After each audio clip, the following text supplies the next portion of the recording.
That's one small step for man, one giant leap for mankind. It is the first human footstep on the moon, and the world is forever changed. Fantastic feeling. It was one of great accomplishment. It was almost miraculous. We did it for all the right reasons. We did come in peace for all mankind. On July 20th, 1969, as the lunar dust compresses beneath the boot of astronaut Neil Armstrong, NASA's Apollo project scores a bullseye.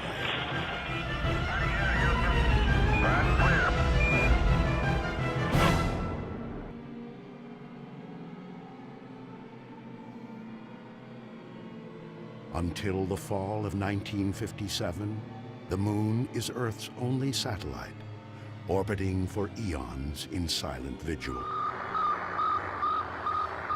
That October, the hush of space and America's sense of security is shattered by Sputnik.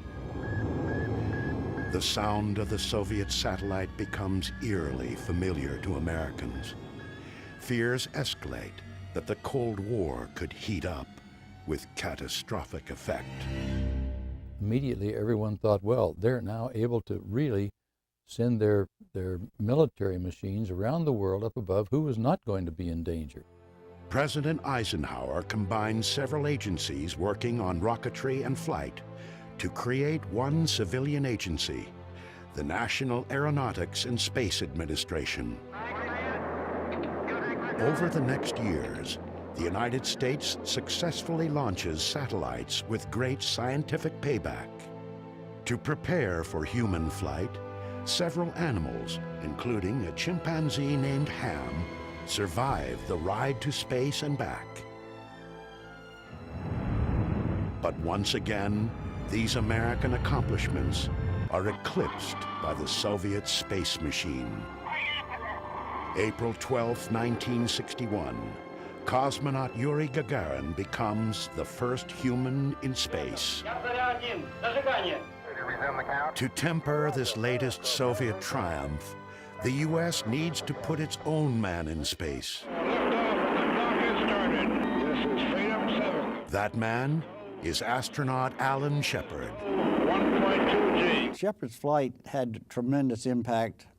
I think it was the leading technological accomplishment of that era and led to the whole future of the exploration to the moon.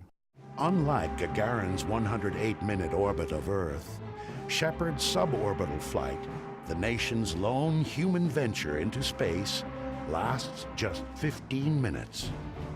Nonetheless, President Kennedy goes before Congress and lays down the gauntlet. I believe that this nation should commit itself to achieving the goal before this decade is out of landing a man on the moon and returning him safely to the Earth. The combination of the Gagarin flight and the Bay of Pigs disaster with Cuba, I think, pushed Kennedy towards something that would be positive and would show that we were ahead of the Soviet Union. President Kennedy's interest in space moves beyond just beating the Soviets. As his passion grows, so does his rhetoric. We choose to go to the moon in this decade and do the other things, not because they are easy, but because they are hard. It will take an all-out effort by thousands of dedicated Americans to design and build the machines and methodologies needed to succeed, one small step at a time. Godspeed, John Glenn. February 20th, 1962. John Glenn circumnavigates the Earth 3 times. The single most important factor was that man could survive and perform as well at 0 gravity as he could at 1 G. 0 G and I feel fine. By May 1963, the U.S. Mercury program flies 6 manned flights. But the last, Gordon Cooper's 34-hour solo mission, still leaves the moon out of America's reach. The Gemini program is the next step. Its larger capsule carries 2 astronauts. Mercury veteran Gus Grissom flies with John Young aboard Gemini 3, the program's first manned flight. Upgrade from the spacecraft. On Gemini 4, Ed White opens the hatch and steps out into the void My feet are out. as America's first spacewalker. I feel like $1 million. I will pick up. Extravehicular activity, EVA, in NASA speak, is critical to a moon mission. Go. 5, 4, 3, 2, 1. Ignition. Engine start. So too is the ability of 2 spacecraft to meet up or rendezvous in space. It happens on Jim Lovell's first flight. The first rendezvous, Gemini 6 with Gemini 7, I think was a magnificent milestone in the quest to go to the moon, because we had to determine the types of rendezvous that we want to do around the moon, and we first had it just about around the Earth.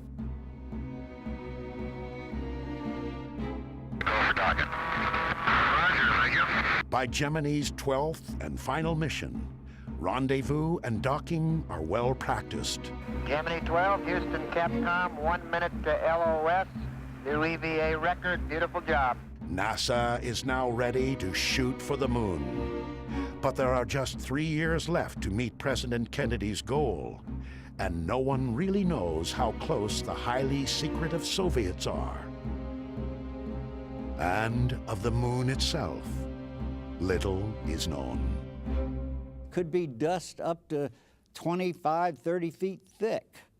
If you landed on it, you would sink into the moon. If you landed on it and set out some fire from the rockets, exhaust, it would cause this huge inferno on the lunar surface. What were the radiation problems on the moon from the sun? What were the thermal conditions you had to deal with on the lunar surface? Getting answers falls to a series of robotic spacecraft. In mid-1966, Surveyor 1 lands on the lunar surface. The 11,000 photos it sends back help to dispel fear and clear the way for the Apollo moon landing program. 2 short months after the final Gemini flight, astronauts Gus Grissom, Ed White, and Roger Chaffee are posing for photos and spending hours in simulators as they prepare for the first Apollo mission less than a month away. January 27, 1967. The crew is in the capsule, mounted atop an unfueled Saturn 1B for a dress rehearsal of the countdown sequence. Now we're going to get the moon if we can't talk between 2 or 3 buildings. A series of problems has already raised tensions at the launch pad. When 5.5 hours into the test, Ed White's shouts are heard. Oh, it's going far in the coast trip. At that point, things progressed with absolutely stunning speed. I mean, it was only a matter of 20 seconds before the crew was unconscious. Moments later, the pressure from the fire had increased to the point where it literally ruptured the hull of the spacecraft. Toxic smoke spewed into the White Room. The technicians were struggling to get the hatch open and rescue the crew, but they were driven back by the intense heat and the smoke. Many long minutes passed before they could open the hatch, and of course by that point the crew had died. All 3 astronauts were dead. The loss of Grissom, White, and Chaffee momentarily cripples NASA's moon landing program.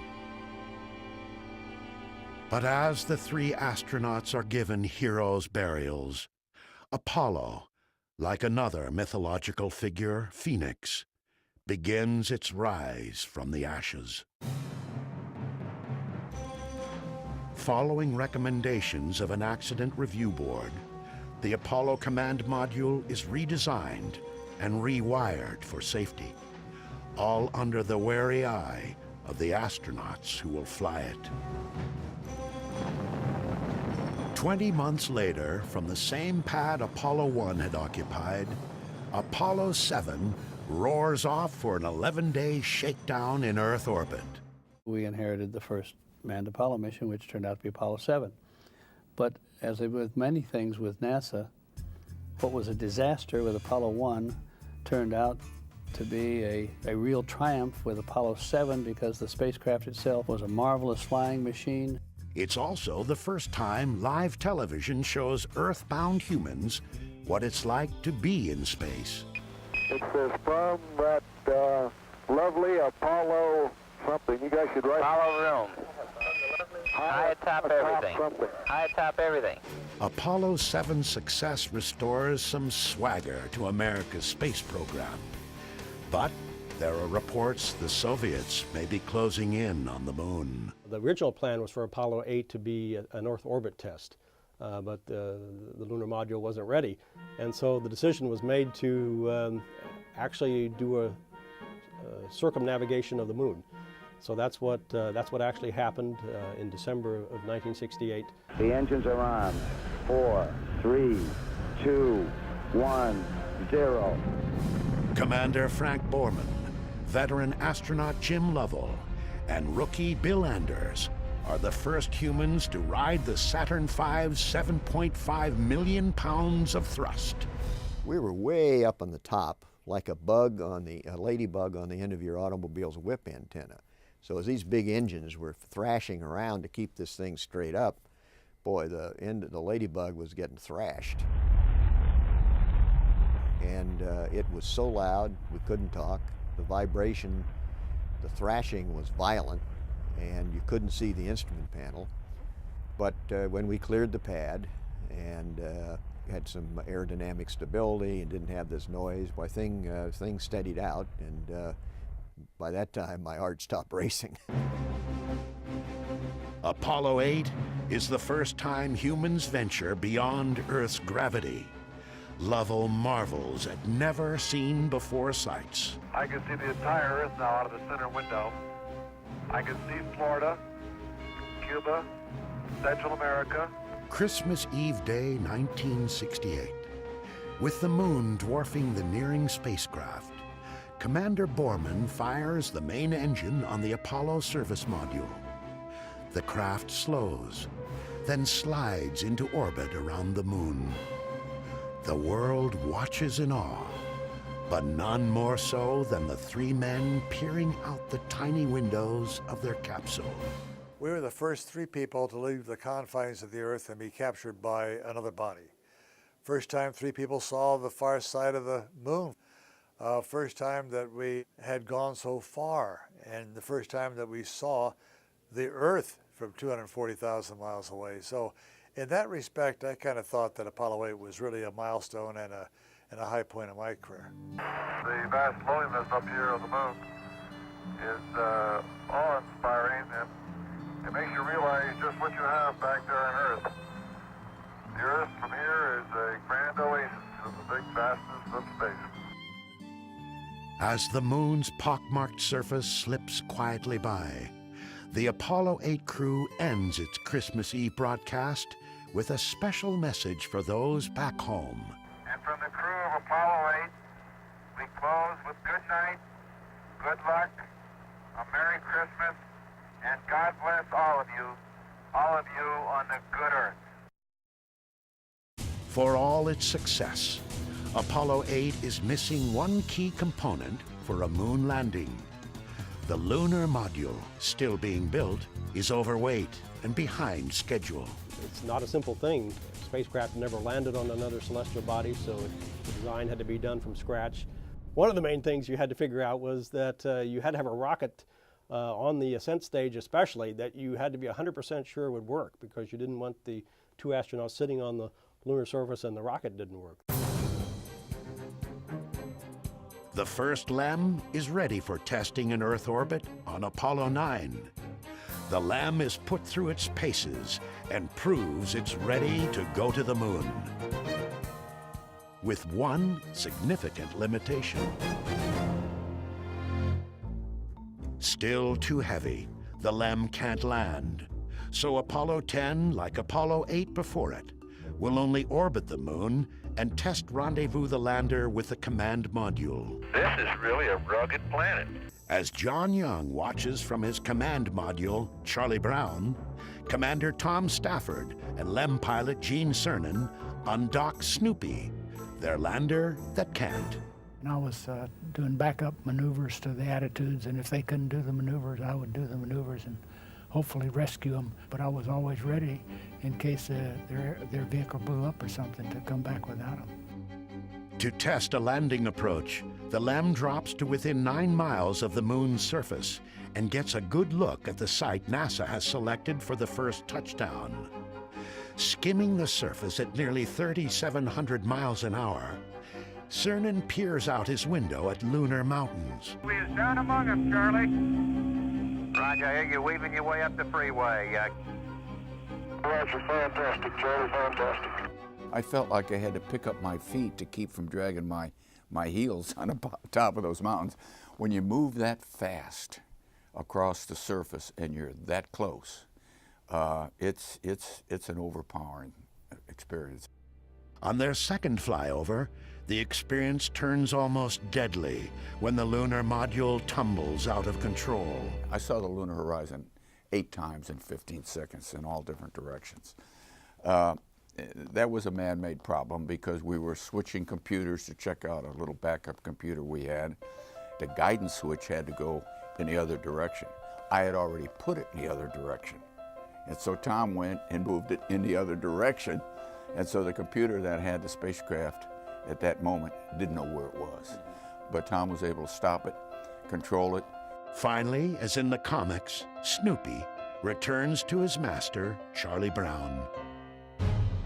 Even before Apollo 10 enters lunar orbit, the Apollo 11 spacecraft has been rolled out to the launch pad atop its Saturn V rocket.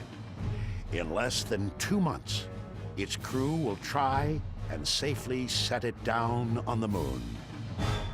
That's one small step for man.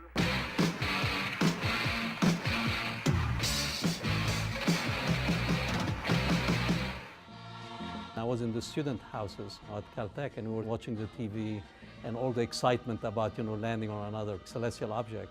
And I had no idea that one day I'll become the director of JPL. But reflecting back on it, I mean, that was really something I remember forever. One giant leap for mankind.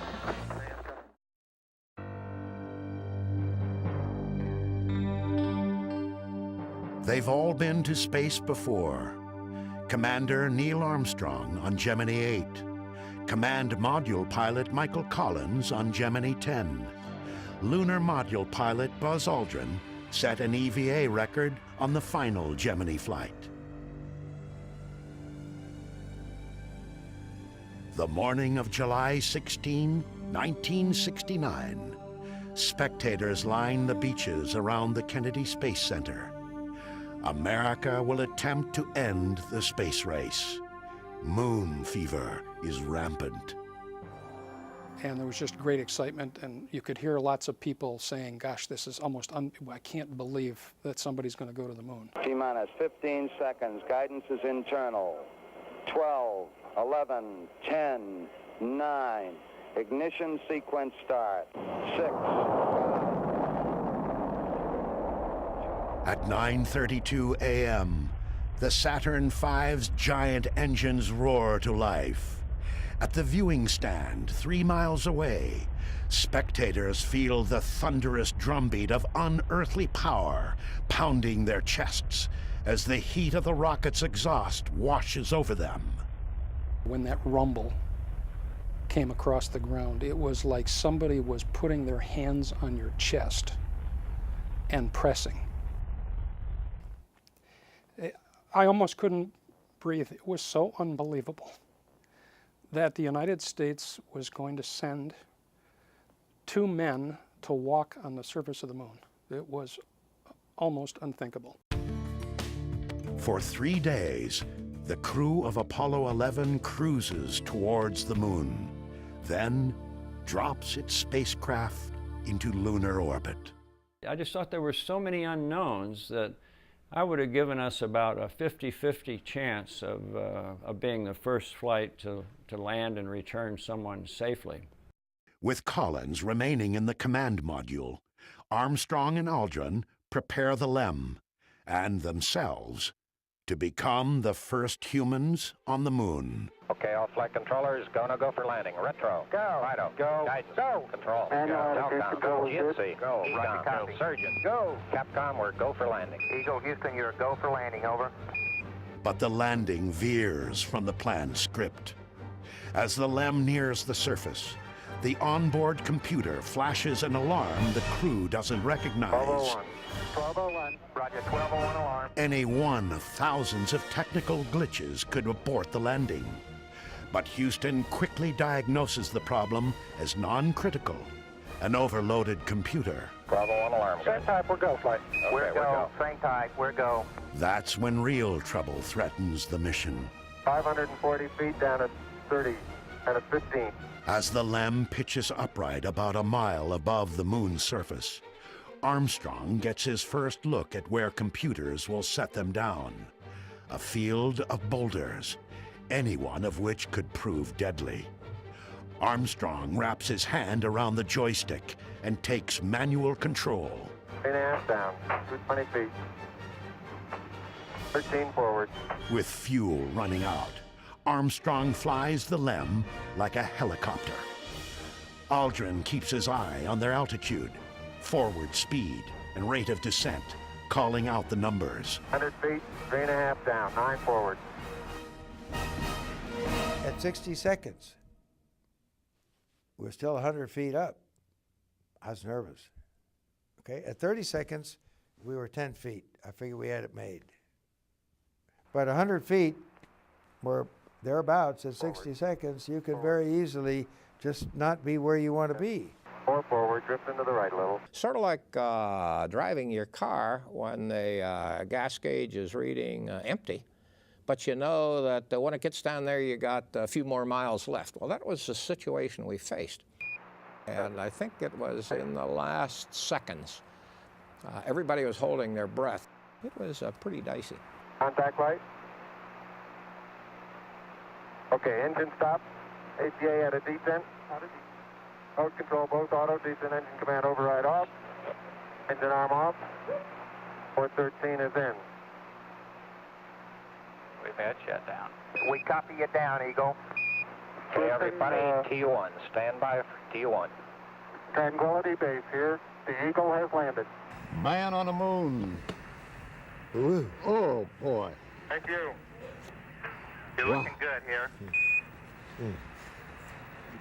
Boy. Okay, we're going to be busy for a minute. Like people around the world, of every persuasion and from every walk of life, mission controllers in Houston are overwhelmed. Okay, keep the chatter down in this room. Now, in the control room, we had work to do because we had to very rapidly look at the spacecraft systems and give the crew a stay-no-stay decision that everything was safe to remain in the moon, and we had to accomplish that within the first 2 minutes. Okay, T1, stay no stay. Retro. Stay. Fido. Stay. Guidance. Stay. Control. Stay. Telcom. Stay. GNC. Stay. Ecom. Stay. Surgeon. Stay. Capcom, we're stay for T1. So basically, we had to keep our emotions in check and keep the chatter down for the first 2 hours after landing while everybody in the entire world was celebrating. And we're getting a picture on the TV. You got a good picture, huh? It's distorted, flickering, and at first, upside down. But a small black and white television camera mounted outside the LEM gives the world its first live glimpse of an alien landscape. No one is more interested in seeing that first picture than the man responsible for bringing it to everyone's TV. This whole mission was now about television, in my mind. There were hundreds of millions of people watching, waiting to see the first step on the moon and people on the moon, see a spacecraft on the moon, anything. And if it doesn't work, then probably people actually will know my name years from now as the guy who didn't bring you television from the moon. Okay, Neil, we can see you coming down the ladder now. The world just marveled at this right along with us, and we more or less made the whole world our partners in this thing by inviting people to be there during the launches. And I think that's one of the best things we ever did in the space program, one of the best decisions ever made with regard to the space program was to share that with the world. Okay, I just checked getting back up to that first step. That isn't collapsed too far, but it's adequate to get back up. More than 500 million people around the globe watch as Armstrong first makes sure he can get back into the LEM, then gives the first eyewitness account from the lunar surface. The surface appears to be very, very fine-grained as you get close to it. It's almost like a powder. 6.5 hours after landing on the Sea of Tranquility, Neil Armstrong steps off the footpad of the lunar lander and ends the race to the moon. That's one small step for man, one giant leap for mankind. For 2 hours and 31 minutes, Armstrong and Aldrin share their observations. The surface is fine and powdery. I can pick it up loosely with my toe. There seems to be no difficulty in moving around as we suspected. It has a stark beauty all its own. It's like much of the high desert of the United States. It's different, but it's very pretty out here. Beautiful view. Isn't that something? Magnificent sight out here. Magnificent desolation. Aldrin says magnificent, but thinks otherwise. What a desolate place we just landed on. Absolutely no life, no color, really, until you get down and look at the minerals in the rocks, because everything's covered with this little dust. They are the only two beings here, but Armstrong and Aldrin have come for all humanity. Here men from the planet Earth first set foot upon the moon, July 1969 AD. It came in peace for all mankind. The primary and secondary struts are in good shape. With future moon landings dependent upon its integrity, the LEM is examined closely. Antennas are all in place. There's no evidence of problem underneath the LEM due to either the engine exhaust or drainage of any kind. What little science this mission has time for is conducted with a seismometer. A core sampling is taken. I hope you're watching how hard I have to hit this into the ground to the tune of about 5 inches, Houston. No trip is complete without souvenirs. Commander Armstrong tallies up their take of moon rocks for study back on Earth. And we got about, I'd say, 20 pounds of carefully selected, if not documented, samples. Houston, roger, well done, out. As Armstrong and Aldrin study the moon, controllers in Houston watch closely over them. Their life-sustaining suits have limited supplies of oxygen and power, and they're reaching their safety margins. Buzz, this is Houston. It's about time for you to start your EVA closeout activities. Roger. 19 minutes later, the first moonwalk is over. Okay, the hatch is closed and latched. As the ascent stage of the Eagle takes flight and Tranquility Base recedes beneath it, the magnitude of the accomplishment begins to sink in for Chris Kraft. In terms of technology, in terms of advancement of the state of the art in science and technology, it was probably the most productive 10 years in the history of man. And when you reflect back on it, it probably was even greater than I could comprehend today. With a scant 5 months to spare, NASA has met President Kennedy's goal. America has gained preeminence in human spaceflight. Yet it's only the beginning. Lunar exploration and science are Apollo's new mission, and the program will land 10 more men on the moon to fulfill it. That's one small step for man.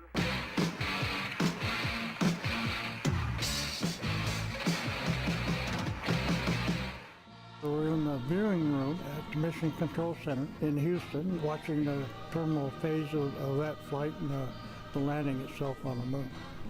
I was telling Neil not to land because we were next. But he did a great job. One giant leap for mankind.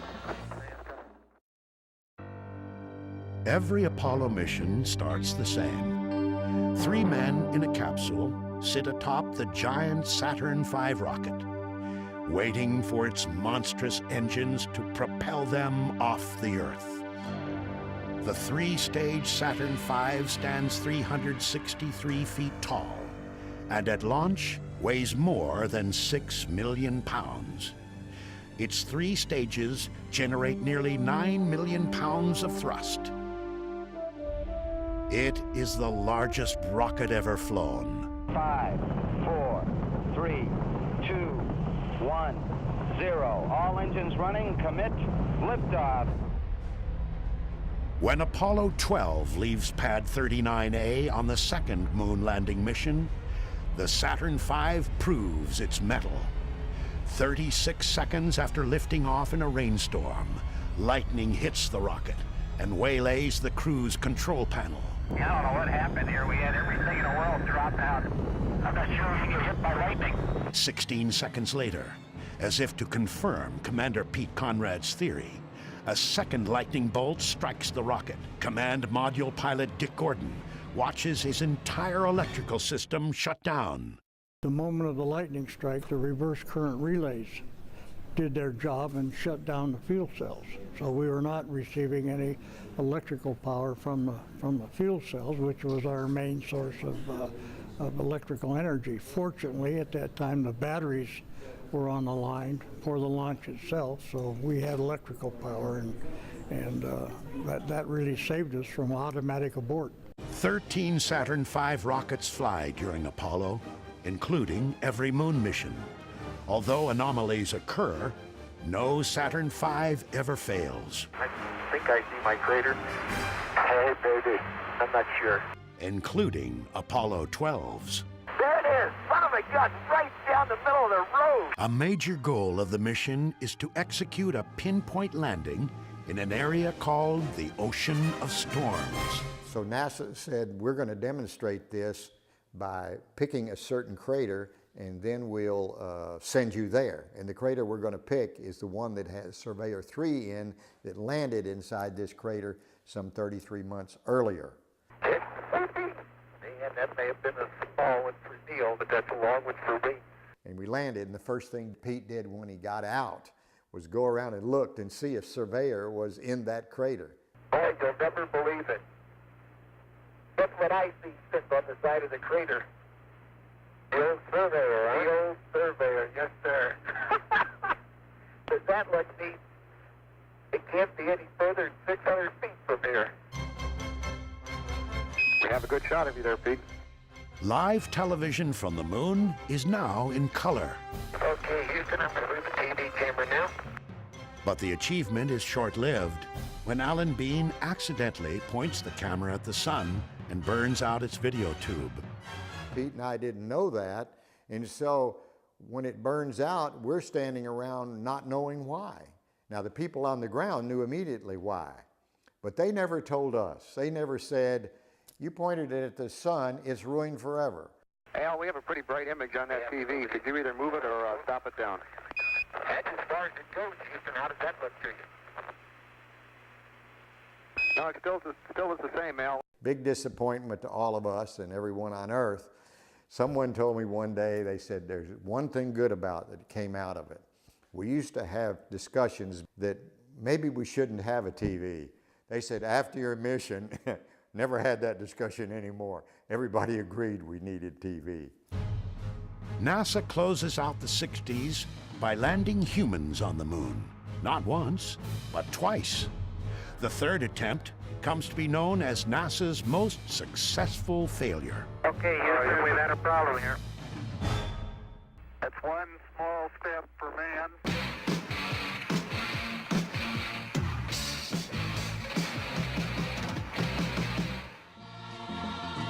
It's pretty indelible. I remember sitting in my parents' bedroom in front of the old black and white Zenith. It was truly an incredible moment, and I knew that I was witnessing something that was absolutely a turning point in human history. One giant leap for mankind.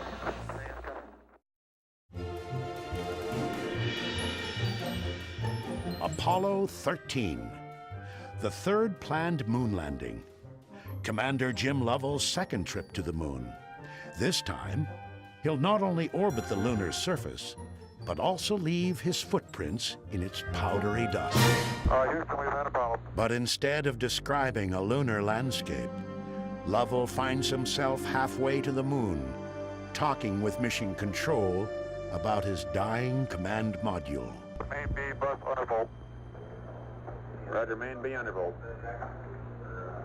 Stand by 13, we're looking at it. Electrical power is disrupted, and readings in the capsule and at Mission Control don't jibe. Then Lovell sees something out his window. It looks to me, looking out the hatch, that we are venting something.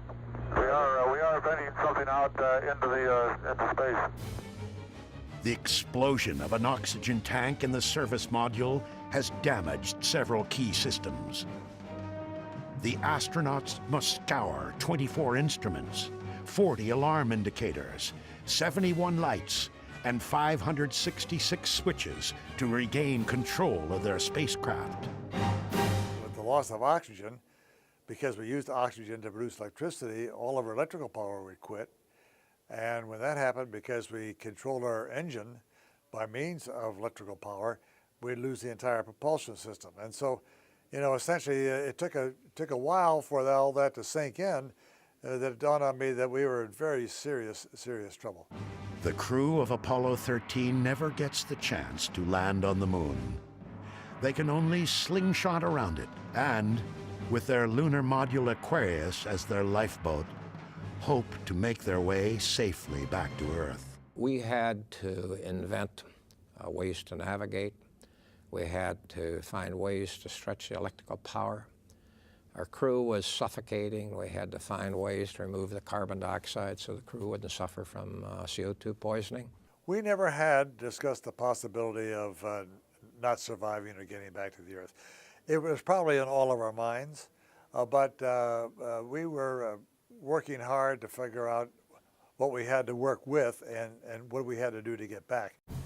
The command module, shut down and unheated for 3 days, would now have to be restarted. Condensation is everywhere. The whole instrument panel was covered with water, and of course I knew that there was water probably behind the panel on all the wiring harnesses, and so we worried about electric shorts. We were virtually going down rows and pushing in circuit breakers. We figured the best we could do is we started down the row and started smelling. You can smell an electric short. We'd back up and pull some out and hope we could quickly isolate which was the culprit. But there are no shorts, due perhaps to the capsule redesign after the Apollo 1 fire. Sealing the electrical connections also means they're now waterproof for landing. That's good. Farewell, Aquarius, and we thank you. After its harrowing 6-day ordeal, Apollo 13 safely splashes down in the Pacific. The moon landing mission may have failed, but Flight Director Gene Kranz remembers it as the space team's finest hour. NASA contractor, people out in subcontractors, in the test facilities, and individual. It was really, really amazing to be at the point of the spear and watch this team perform basically against all odds and to come up with solutions that we had never trained or thought about before. While just getting to the moon can prove difficult, landing on its dusty, boulder-strewn, cratered surface is even more problematic. A lunar lander must maneuver like a helicopter, with its rotors replaced by rocket engines. Training with the LEM in Earth's atmosphere is impossible, so the Lunar Lander Research Vehicle is used. The Apollo astronauts call it the Flying Bedstead. To simulate the 1/6 gravity of the Moon, the LLRV's central jet engine supports most of the vehicle's weight. But flying the LLRV is dangerous. On the afternoon of May 6, 1968, the craft nearly kills Neil Armstrong. Astronaut Bill Anders had flown the same vehicle just hours earlier. The thing flamed out. The attitude control system ran out of fuel, and so Neil was flopping around there and just managed to get out of it. Well, he was very lucky because this thing was just on its main engine with no attitude control, and was getting close to the ground, and it just kind of rolled out, and Neil looked like he came out of the fireball. And it did look like he went back into the fireball when with his parachute, but he landed just beyond it. 4 of these Earthbound trainers are used. 3 will crash, but the actual lunar modules land safely every time. There's good stuff. Okay. Down, looking great. 60 seconds.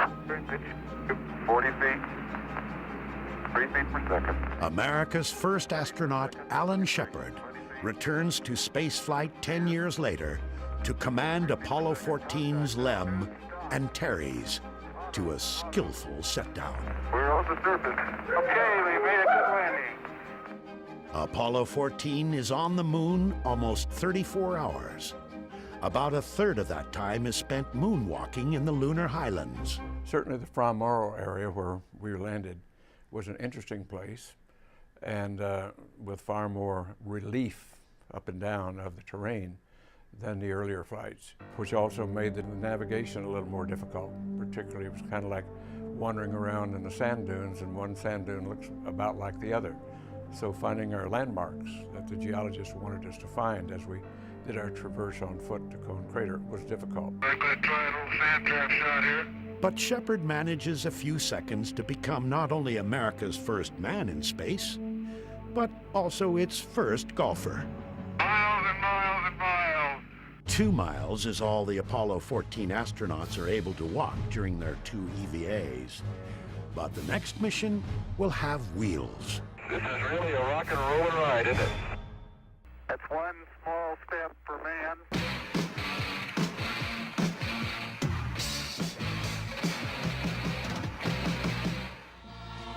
Beautiful, beautiful. Isn't that something? I was in Orlando in my parents' house, and as the first pictures came through, we were, of course, all just very enthusiastic and enthralled with what was happening. One giant leap for mankind. Okay, Houston, as I stand out here in the wonders of the unknown in Hadley, I try to realize there's a fundamental truth to our nature. Man must explore. When Apollo 15 Commander Dave Scott descends the LEM's ladder 2 years after Neil Armstrong, he achieves his own first. Scott climbs aboard the first lunar rover with crewmate Jim Irwin, and, as space's first motorist, proceeds to peel out. This is really a rock and rollin' ride, isn't it? Never been on a ride like this before. Oh boy. I'm glad they got this great suspension system on this thing. More than just a toy, the moon buggy is a science platform, allowing astronauts to venture farther from the LEM than the previous 3 Apollo missions.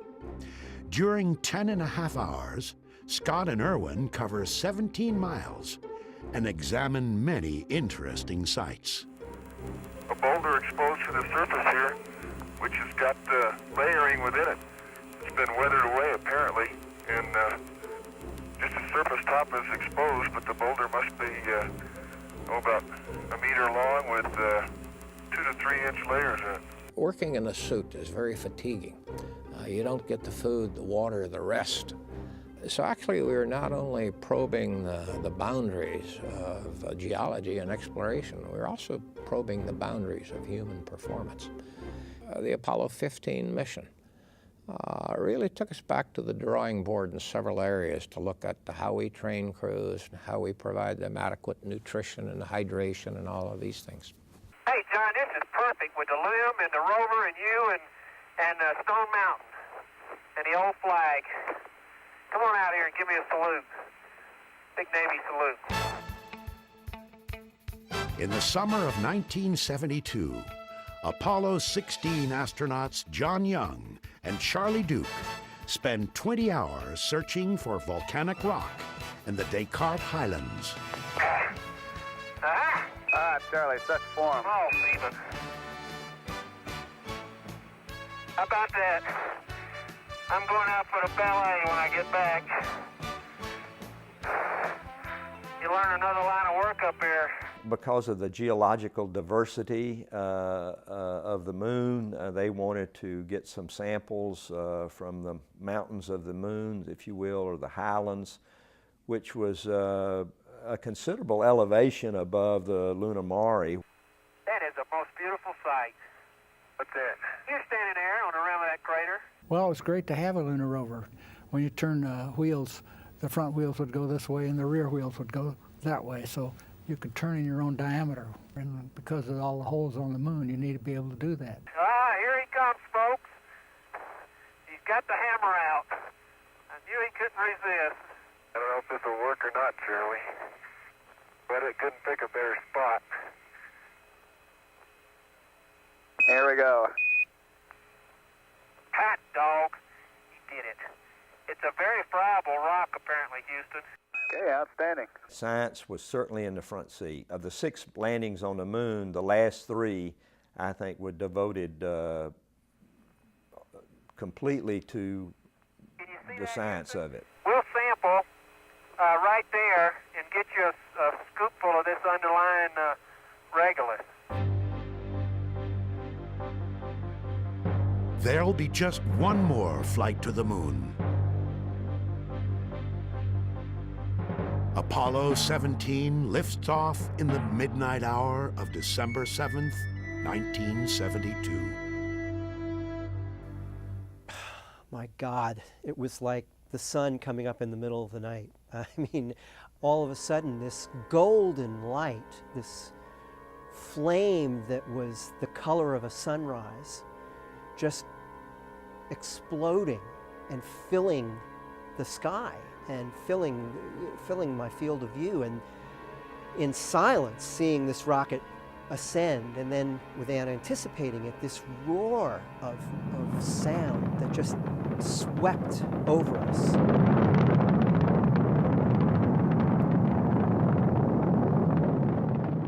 It was absolutely spectacular. I mean, I've seen launches since then, but I don't think anything can compare with knowing that you're seeing 3 people who are on their way to the moon. Okay, stand by for pitch over. Oh, are we coming in? Oh, baby. And there it is, Houston. There's Camelot. Wide on target. I see it. Being the last mission, we built on all the other missions before us.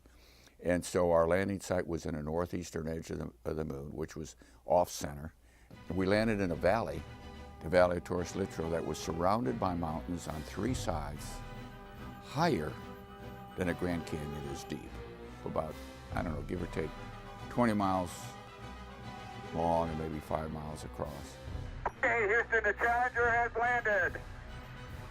Roger, Challenger, that's super. Houston, you can tell America that Challenger is at Torres Litro. We landed within a couple hundred feet of our landing site. Pretty exciting. Hippity hopping over hill and dale. Da da da da da da da da da da da. Hippity hopping along.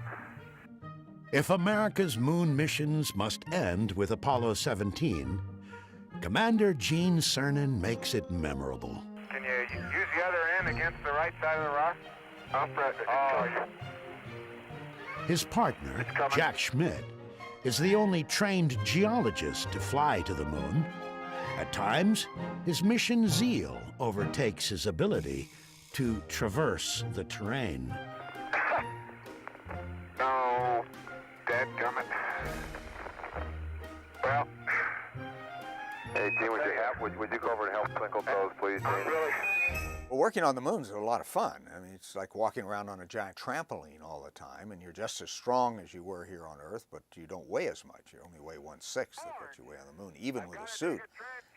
In the backpack, my total weight was only 61 pounds.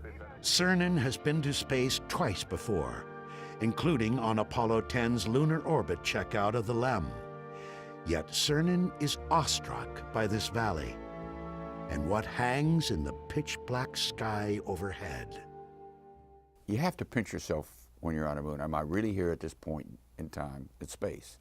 And the answer is yes, but it's almost like you're in the middle of some science fiction plot, because back there is the Earth, the multicolored blues of the oceans and the whites of the snow and the cloud you see from pole to pole, across oceans. Every 12 hours you look at the other side of the world. It truly is an ongoing, overpowering experience. Meanwhile, Schmidt finds unexpected color in the gray moonscape. There is orange soil. Well, don't move it till I see it. It's all over. Orange. Don't move it till I see it. I've stirred it up with my feet. Hey, it is. I can see it from here. It's orange. Once it was back in the laboratory, everyone realized it was volcanic material that had been erupted in the valley and somehow protected for 3.5 billion years without getting mixed up with everything else. And it has become a very, very important sample, an increasingly important sample in trying to decipher what the actual origin of the moon might be. The next day, Cernan ends Apollo 17's 75-hour sortie as the last man on the moon.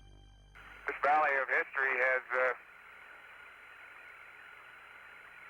seen mankind complete its first evolutionary steps into the universe, leaving the planet Earth and going forward into the universe. I think no more significant contribution has Apollo made to history. It's not often that you can foretell history, but I think we can in this case. When I left the moon and made those final steps, looked back down, and at my last footstep on the moon, I'm not coming this way again. I wanted to stop the clock. I wanted to push the freeze button. I needed time to try and understand where I've been and what I've done, what the last 75 hours have meant to me, have meant to you. Was the risk worth what I have just, whatever it was I've just done and wherever I've been? I couldn't stop the clock and look back at the Earth and came to the conclusion, you know, I don't know what it all means yet, but I've been lucky. On December 14th, 1972, human exploration of the moon is ceased. 2, 1, ignition. Right away, Houston. What I felt was a sense of disappointment at a great adventure that was ending before its time. And also the sense of a grand human adventure that had ended too soon. We had just begun to scratch the surface of what the moon could tell us. And we go there and we can actually turn the pages in the earliest history of the solar system, which is recorded on the moon like no other place in the solar system. Apollo really was a blip in human history in a number of ways, but it was an anomaly that I think the country will never forget, the world will never forget. I think it was worth it, not only for in the geopolitical context, which is what drove the whole thing, but also from the exploration context. I am not the last man to have walked on the moon. Maybe the last man of Apollo, maybe the last man of the 20th century, but not the last person, not the last man or possibly the last woman to have walked on the moon. Today, the moon is again coming within our grasp. And again, 40 years later, Apollo will help us reach it. A new generation of moon machines is being built and tested. Many of the new designs are directly descended from Apollo hardware, including the lunar lander. Engineers are eager to hear from the man who flew the first one to land. And I don't know exactly where this CG is and so on, but sometimes the amount of motion that you get at the cockpit is different than the amount that the footpads are seeing by a substantial margin. And you have to get a sense of that to know how careful you have to be up on top to make sure the bottom is doing the right thing.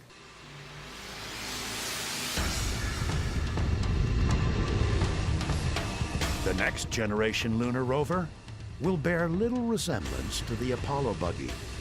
Its explorers will drive the moonscape in shirt sleeves. The key thing about this vehicle is it's a small pressurized rover, so we actually live in the vehicle under pressure. The suits are hanging off the back on devices called suit ports. What we do is we literally open a hatch inside the vehicle, open the back hatch of the suit, step into the suit, and 10 minutes later we're boots on the surface sampling rocks. In an Apollo-style unpressurized rover, you've got 8 hours of consumables in your suit, so you have to go out and turn around and come back at the end of each day, whereas here we're going to live in it. The next astronauts to make footprints in the lunar dust will stay longer, explore farther, and learn more than ever hoped for on July 20th, 1969, when Apollo 11 changed the world forever. It's something that I always hoped would happen in my lifetime, and to see it happening now, to potentially be a part of it, and whether it's my foot on the moon or one of my classmates or somebody from my generation is going to do it, and I think it's great. We did a lot of great work in the 1960s and 70s when we went to the moon, but unfortunately we didn't stay there very long. Now, with our experience, especially under the belt of what we got from the International Space Station and the capability that the Crew Exploration Vehicle gives us, we can actually really explore the moon.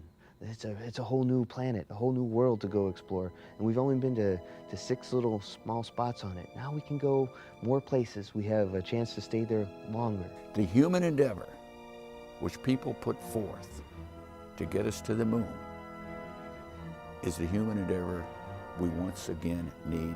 The spirit of Apollo, the legacy of Apollo, is that human endeavor to do what has never been done before, to reach further than we've ever reached before. To be willing to try, to not be deterred by failure. That's what Apollo was all about. And as the centuries unfold, we'll go many, many places, but this is the first, and this needs to be remembered as one of the wonderful things of the 20th century. It is a great adventure.